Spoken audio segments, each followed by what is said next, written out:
like to draw it from your experience as a policymaker and as a person that worked a lot with the schools in the communities.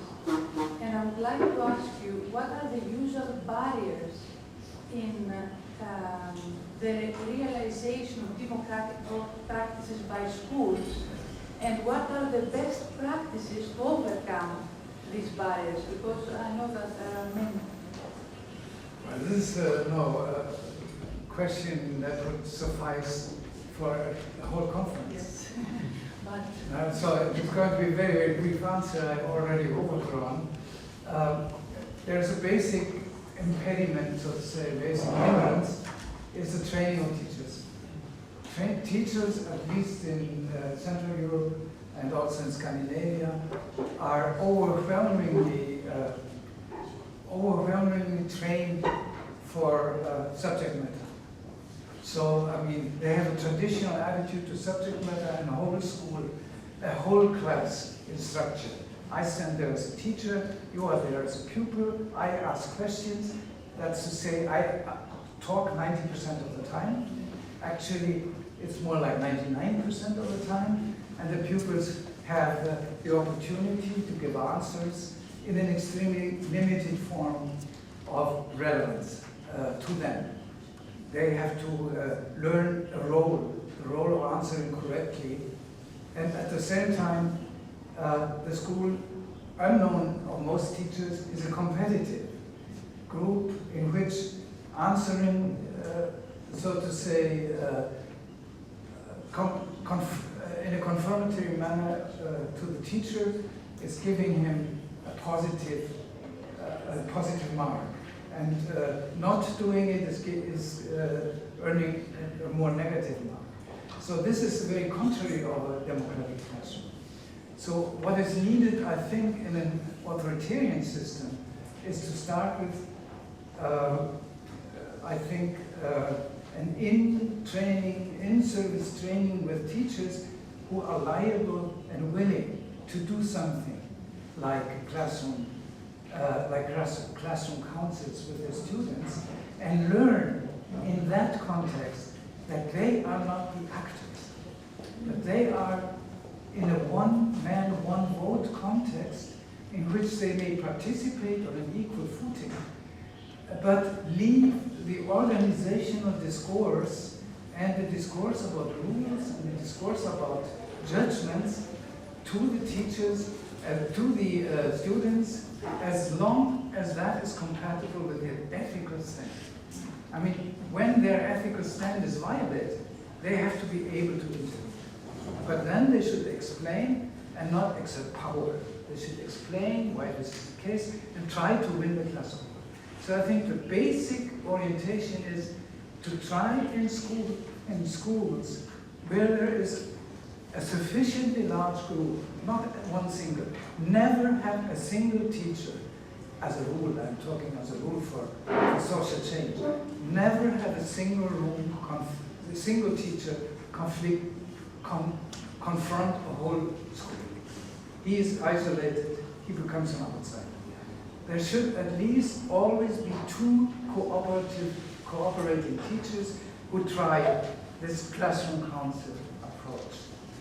And then, once it is started, it will develop a dynamic of its own, and that it is very important that the school at least tolerates the development of such a movement. If the school head and the majority of the teachers are hostile to it, it won't function. So we have to be opportunistic. Another question? Stavrola? Hello, thank you for the talk. Thank you for the talk. My question has to do with, obviously the way citizenship education has been described in your paper seems to be relevant to a number of subjects across the curriculum. Seems to be relevant to a number of subjects, historically traditional subjects that we find in curricula. Yeah. Therefore, I would like to see how you think about using these existing subject areas in school curricula as opportunities to engage with students in citizenship education questions and issues, especially in the subject of history. Yeah. Well, there are actually, I mean, you can do it in any subject. There are of course differentially appropriate, so to say, for doing this, but especially history, social studies, but also the entire curriculum of the primary school is very well suited. The primary school teachers very often have a very, at least in the countries that I know, which of course I do not know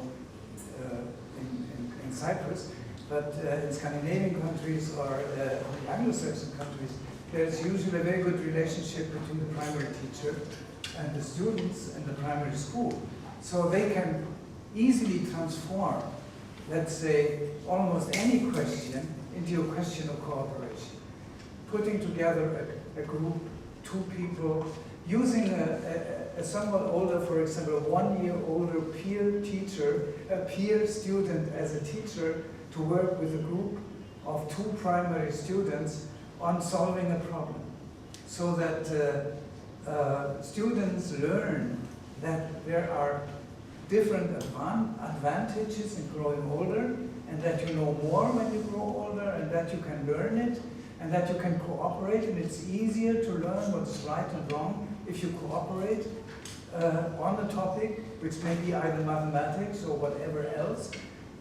Even the most formal subject matter serves to bring in conventions and convictions of cooperation.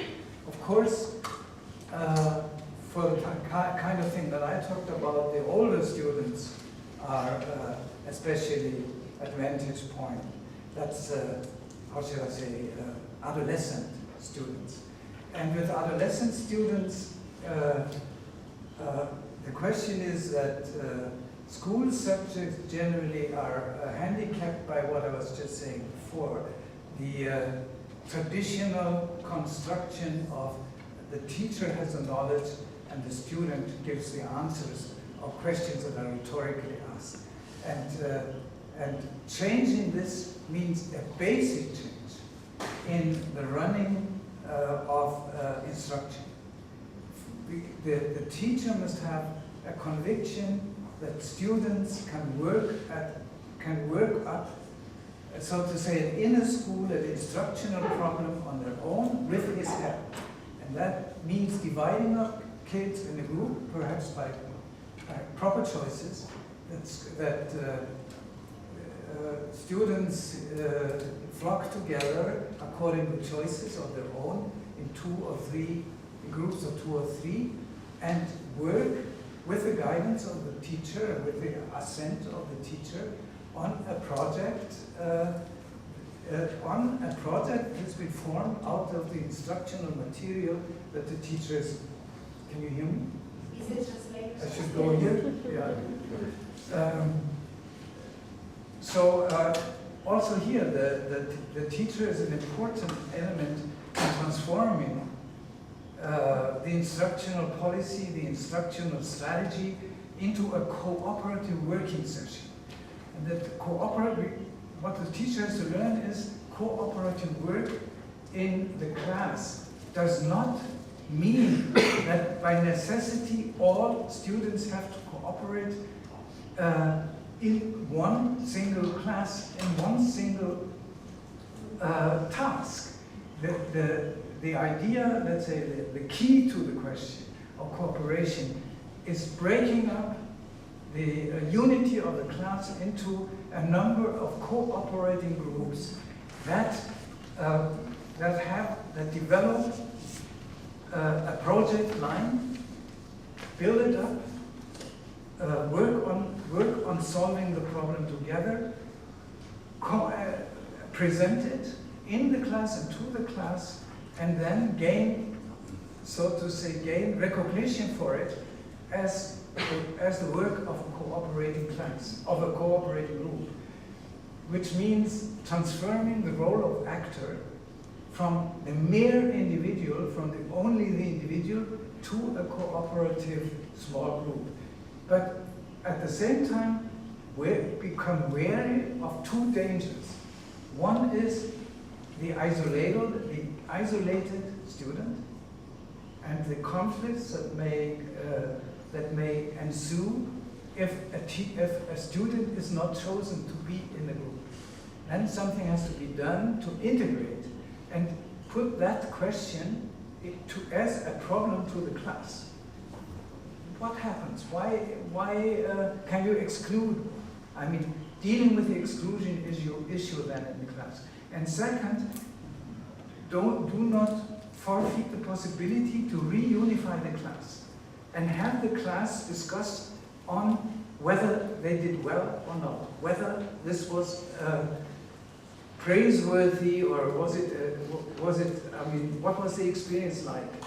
Was it, did it pay off? Was it a good experience? What is the criticism? Have the students transform into publicly disparaging, publicly discussing and evaluating agents who can judge about their experience, its drawbacks and its effects. And that can be done almost in any subject matter. What you need is a teacher who is sympathetic to the experience. So you need you need, how shall I say, a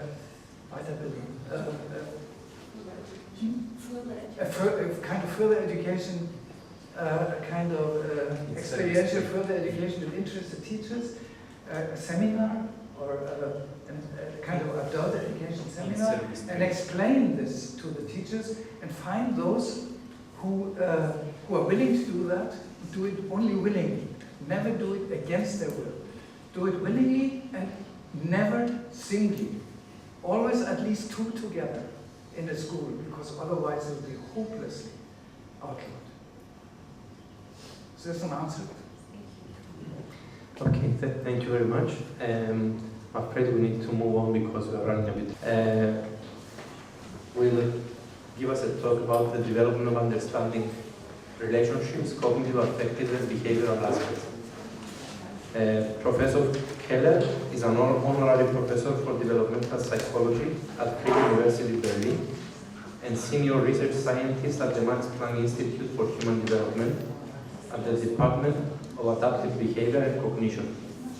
She had her habilitation in psychology, Free University Berlin, Doctor of Philosophy, PhD in developmental psychology from the University of Heidelberg, study of psychology at the Universities of Mainz, Bochum, and Heidelberg.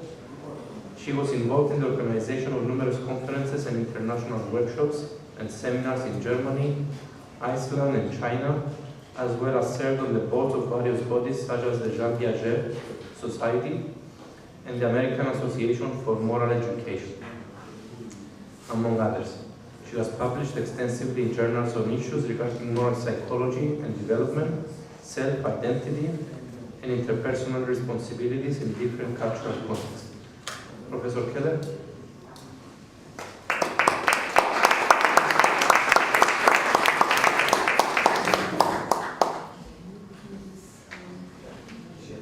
Just say this, thank you very much for this invitation. This is a very meaningful experience for Wolfgang Edelstein and for me, because we both lived in a city that has been separated for many years, but as we yesterday also heard from the taxi driver who brought us here, the difficulties that you will have in overcoming this separation is even more complicated because you speak two different languages and you are not of the same origin, so it was at least East Germans and West Germans. So anyhow, this is very meaningful for us.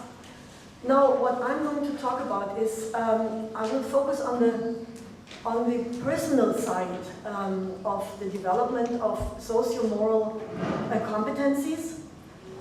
So it's developing these key competencies that Wolfgang Edelstein spoke about. And I just wanted to mention, because there was one question that asked, what can we do, how can we educate teachers to become teachers for democracy, that Wolfgang Edelstein and others, and I'm involved in that too, we have established a master program, further education, one-year master program at the Free University of Berlin, that's called Democracy, Social Competence, and School Development. So presently it is in German, but I think if there were people who are interested from English-speaking countries, it could as well be in English. So there are some initiatives on this. So I am the specialist for the social competence side, and as I saw from the other talks, there's a lot of interaction. And I think the two sides fit rather nicely together, and I have written this up in a talk also, so if you're interested in some aspects of this, you can, I guess, later on have the talk. So I will rush a little bit in this because I have only 20 minutes. So meanwhile, I guess you've read the summary. I will give you a theoretical framework of the development of a naive theory of action that I see as the basic theoretical focus. And I will present some findings from empirical studies on understanding relationships in different cultures. And I will give you an idea about the developmental process, about the construction of these socio-moral competencies, both of the cognitive side and the motivational, affective motivational side. And I will present an education, this kind of developmental understanding as as the basis of an educational framework of developing key competencies for interaction.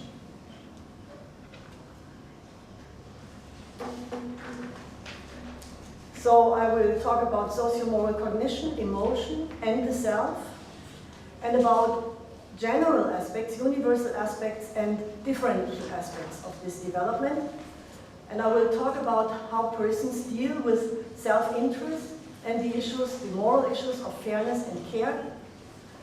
And I will focus on descriptive social understanding, which means understanding the social world and what is going on around you.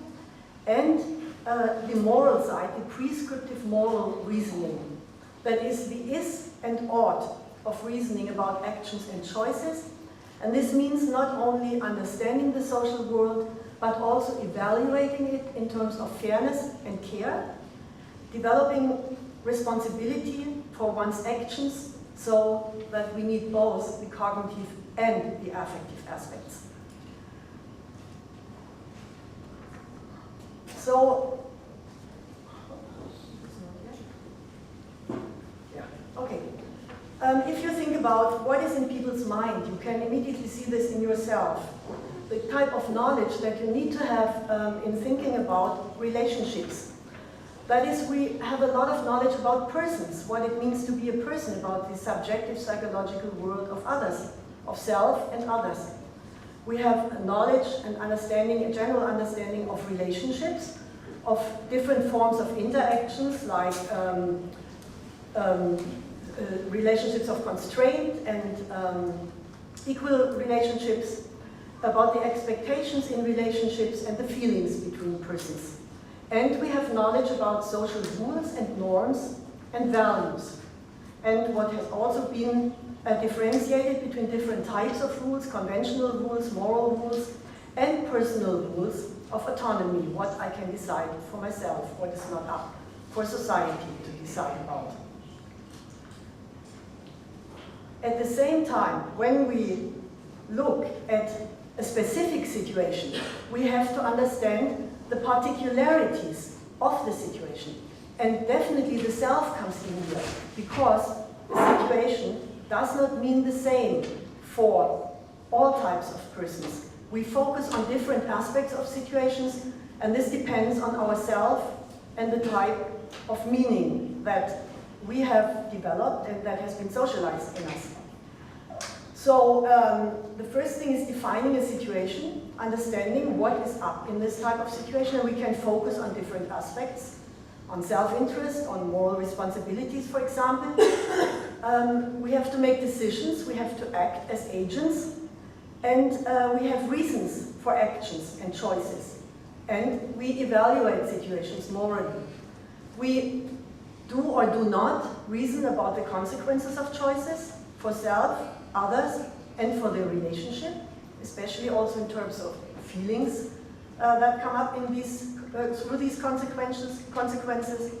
And we must develop strategies how to deal with a situation that is perhaps a conflict. And we have to think about strategies that prevent or make up for consequences of choices. The basis of this, cognitively and affectively, I see in coordinated feelings in other and self as the central components of understanding relationships affectively. So, if the other has, in a situation, a reason to feel bad, to feel moral anger, outrage, sadness, or disappointment, the self has a reason to feel bad, to feel guilt, shame, remorse, or unhappiness. And the self feels the necessity, or should feel the necessity, to compensate for consequences, to develop action strategies that make up for these consequences, like excuses or justifications. And the other even has a moral responsibility to accept these excuses and to be forgiving. But people can also defend about seeing the consequences. They can morally disengage from consequences, and it can happen that they do not see their responsibilities, or that they know about these responsibilities but have ways kind of to get out of this, like the sociopath who manipulates others.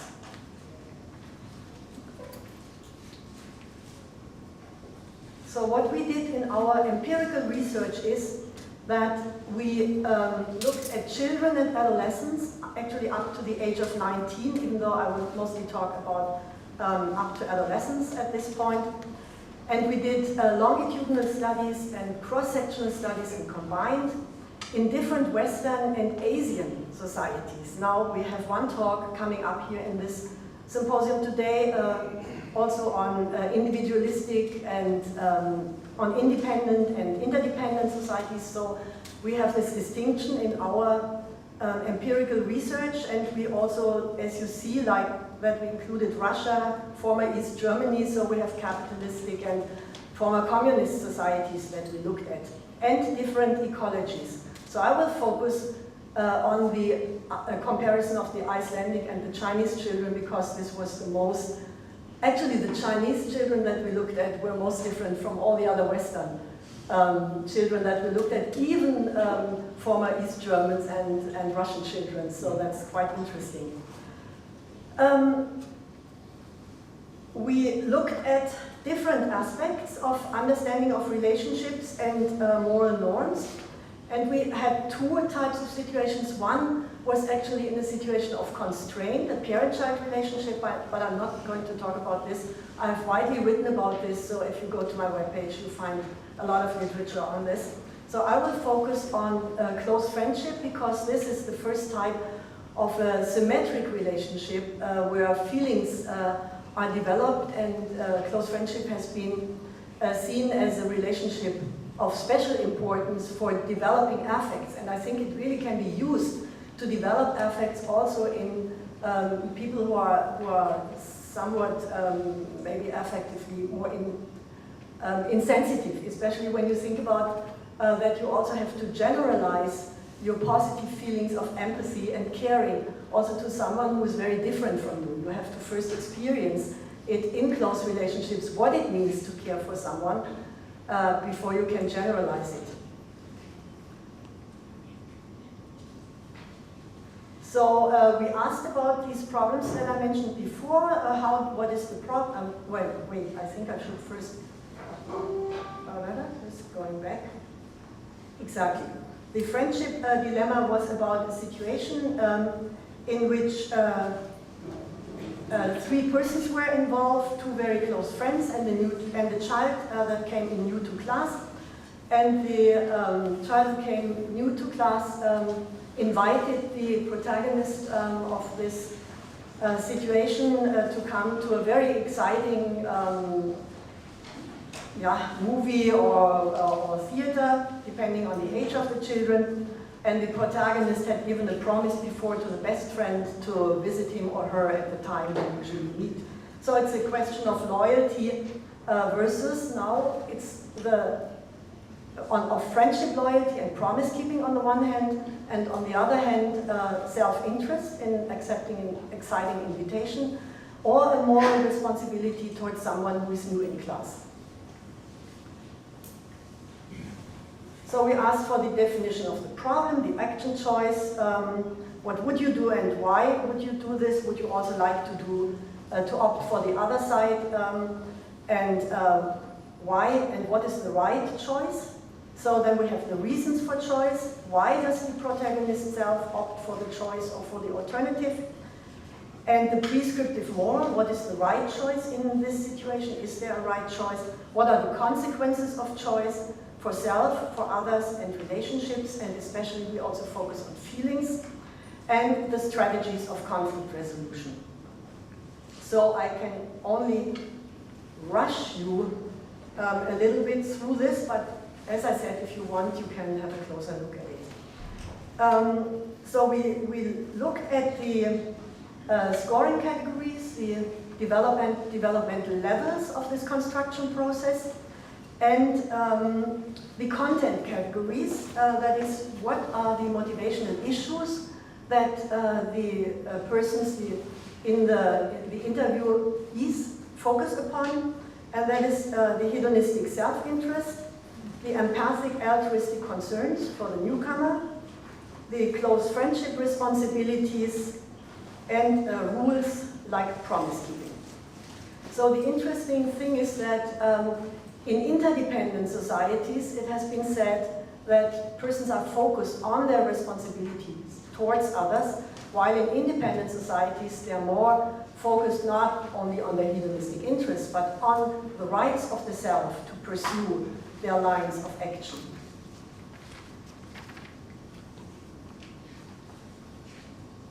So in terms of the naive theory of action, we look at the differentiation of perspectives.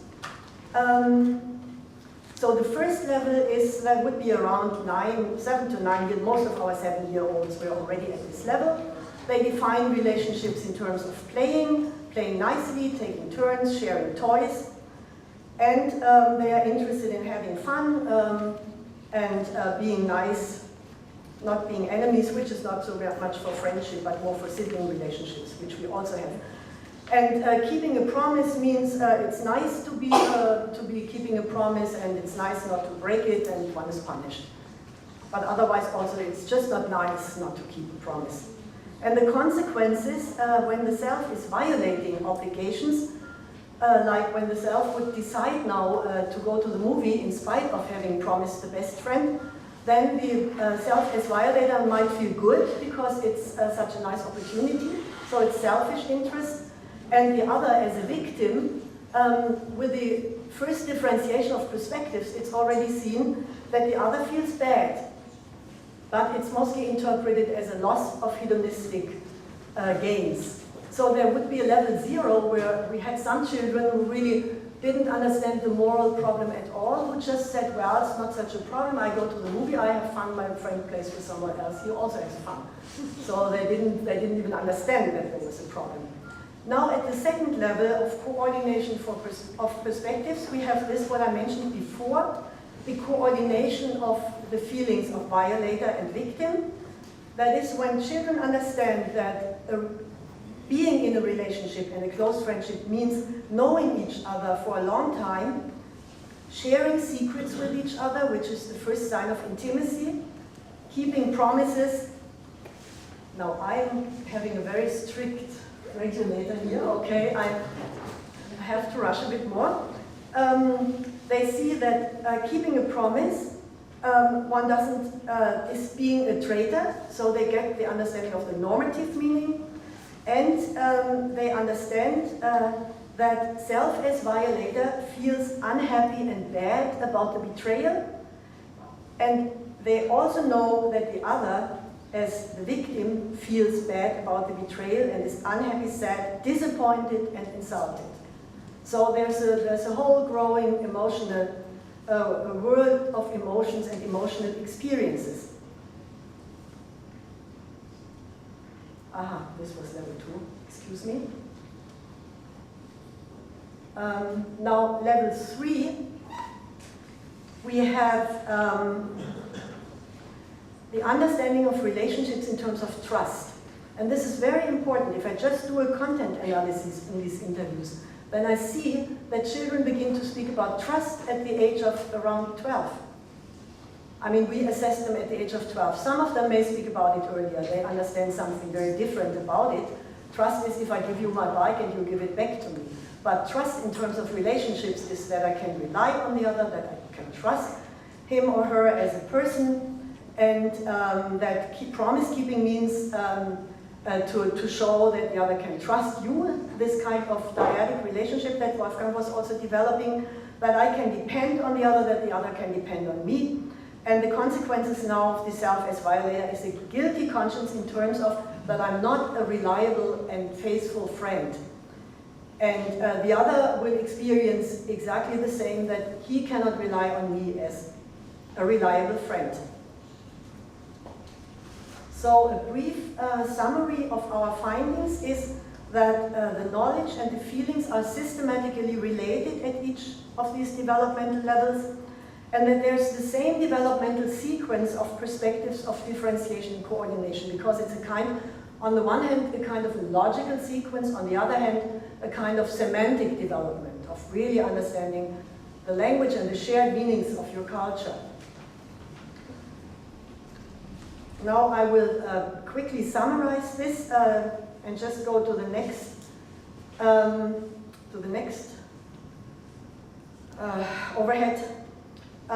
So the difference between the Chinese and the Westerners is that they interpret the conflict differently. The Westerners mostly see it as a conflict of selfish interests versus loyalty in friendship and promise-keeping. So it's a conflict of responsibility and desire, a classical conflict of egoism and moral responsibility, while the Chinese see it through all the ages as a conflict of friendship versus altruistic obligation.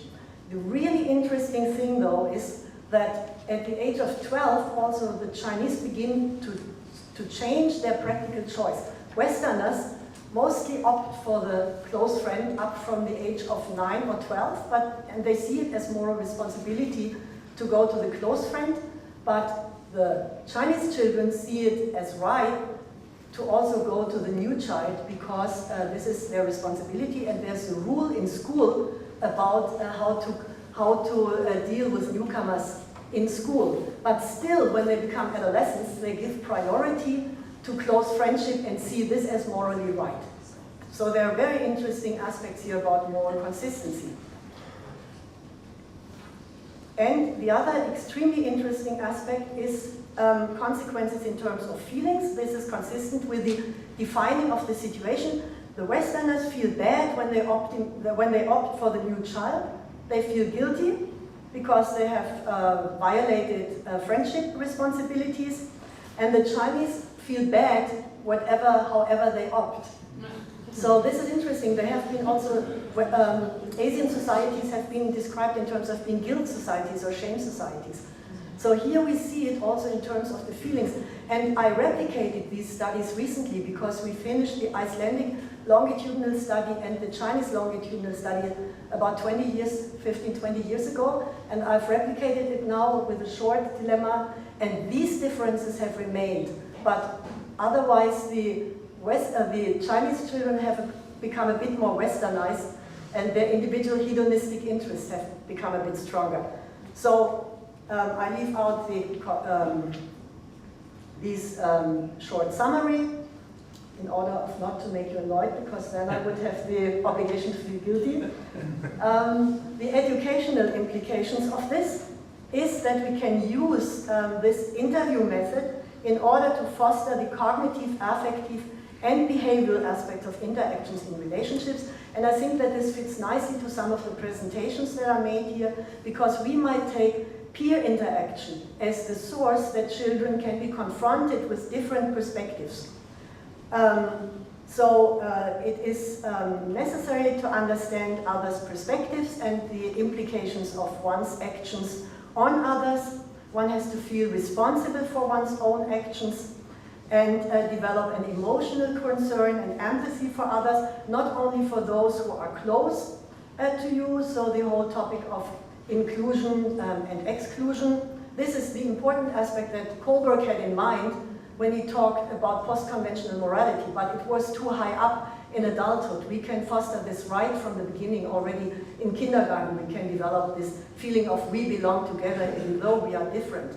And we can use this interview method that I have described to you in order to do discussions of all sorts of hypothetical dilemmas, or also solving problems that come up in classroom, that come up about rules. It's always the basic same model. So thank you very much for your attention.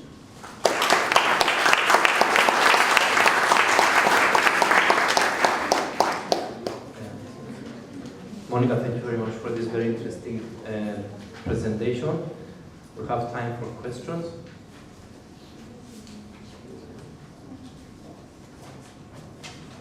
And that's okay.